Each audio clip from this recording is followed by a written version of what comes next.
ইমান ডাঙৰ কণী কি ওলাইছে দেখিছে নহয়।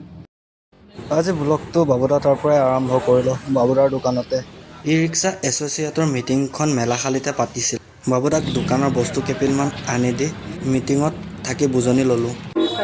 এই কথাখিনিৰ পৰা আপোনালোক প্ৰতি মুহূৰ্ততে প্ৰতি পলকতে বহু সময় মত বিনিময় কৰাৰ পিছত তেওঁলোকে সিদ্ধান্তত আহে যে যি চলি আছে আকৌ সুচাৰুৰূপে চলা সমৰ্থতে আছে।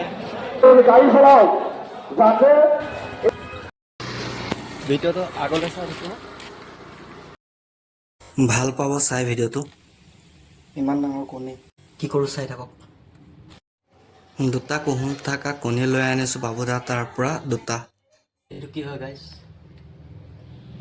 কি ওলাইছে দেখিছে নহয়। যিহেতু আগতে কেতিয়াও এই পদ্ধতিৰে মই ৰন্ধা নাছিলোঁ, সেয়ে পোনপ্ৰথমবাৰৰ বাবে প্ৰচেষ্টা এটা চলালোঁ যে ইয়াক নিৰ্মাণ কৰিব পাৰোঁ।